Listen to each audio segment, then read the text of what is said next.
ಇವತ್ತಿನ ಒಂದು ಪ್ರೊಮೋದಲ್ಲಿ ರಜತ್ ಅಂಡ್ ಚೈತ್ರ ಅವರು ಆಶ್ಚರ್ಯಕರವಾಗಿ ಅವರಿಬ್ಬರ ನಡುವೆ ಜಗಳ ಆಗಿದೆ. ಇಬ್ಬರು ಅಪೋಸಿಟ್ ಟೀಮ್ನಲ್ಲಿರುವಾಗ ಒಂದು ಆಟದ ವಿಷಯದಲ್ಲಿ ಇಬ್ಬರಿಗೂ ಜಗಳ ಆಗಿದ್ದನ್ನು ನಾವು ಪ್ರೊಮೋದಲ್ಲಿ ನೋಡಿದ್ವಿ.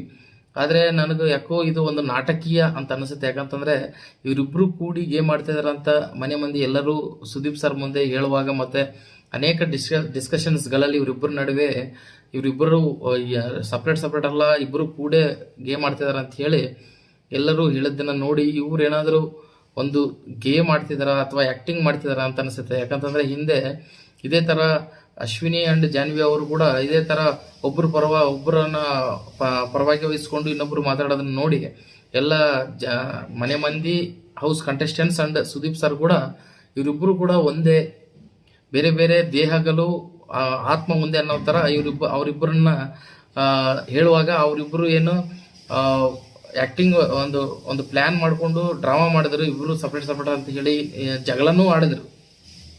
ಆದರೆ ಅದು ಸುದೀಪ್ ಸರ್ ಮುಂದೆ ಒಂದಿನ ಅವರು ಬಾಯಿ ಬಿಟ್ಟಿದ್ರು, ನಾವು ಬೇಕಂತಲೇ ಮಾಡಿದ್ವಿ ಸರ್, ಈ ಥರ ಪ್ಲ್ಯಾನ್ ಮಾಡಿಕೊಂಡು ನಾವು ನಿಜವಾಗ್ಲೂ ಜಗಳ ಮಾಡಿಲ್ಲ, ಡ್ರೆಸ್ಸಿಂಗ್ ರೂಮಲ್ಲಿ ಆ ಥರ ಡಿಸ್ಕಷನ್ ಮಾಡಿದ್ವಿ ಅಂತ ಹೇಳಿ ಅವರು ಹೇಳಿದ ಮೇಲೆ ಅದು ಗೊತ್ತಾಗಿದ್ದ ಅವರಿಬ್ಬರು ನಿಜವಾಗ್ಲೂ ಪ್ಲ್ಯಾನ್ ಮಾಡಿಕೊಂಡು ಅದೆಲ್ಲ ಜಗಳ ಮಾಡಿದೆ ಅಂತ ಹೇಳಿ. ಬಟ್ ಮನೆ ಮಂದಿಗೆ ಎಲ್ಲ ಆಲ್ರೆಡಿ ಗೊತ್ತಿತ್ತು ಅವ್ರು ಆ ಥರ ಆ್ಯಕ್ಟಿಂಗ್ ಮಾಡಿ ಮಾಡ್ತಿದ್ದಾರೆ ಅಂತ ಹೇಳಿ.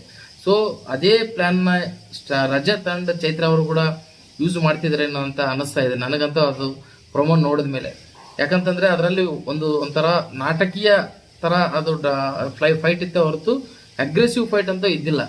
ಬೇಕಂತಲೇ ಅವರು ಜಗಳ ಮಾಡ್ದಂಗೆ ಅನ್ನಿಸ್ತಾ ಇದೆ. ಅದರಲ್ಲಿ ನಿಜ ಇಲ್ಲ ಅಂತ ನನಗೆ ಅನಿಸ್ತಿದೆ. ಯಾಕಂತಂದರೆ ಮನೆ ಮಂದಿ ಅಂದ್ರೆ ಸುದೀಪ್ ಸರ್ ಮುಂದೆ ಭಾಳಷ್ಟು ಕಂಟೆಸ್ಟೆಂಟ್ಸ್ ಹೇಳಿದಾರೆ ಅವರಿಬ್ಬರು ಒಂದೇ, ವೈಲ್ಡ್ ಕಾರ್ಡ್ದಿಂದ ಬಂದಿರುವಂಥ ಕಂಟೆಸ್ಟೆಂಟ್ಸ್ ಅವರಿಬ್ಬರು ಒಂದೇ ಅಂತ ಹೇಳಿದ ಕಾರಣ ಅವರು ಈ ಥರ ಡ್ರಾಮಾ ಆಡ್ತಿದ್ದಾರೆ ಅಂತ ಅನ್ನಿಸ್ತಾ ಇದೆ. ನೋಡೋಣ ಇವರಿಬ್ಬರು ಡ್ರಾಮಾನು ಎಷ್ಟು ದಿವಸ ನಡೀತದೆ ಅಂತ ಹೇಳಿ.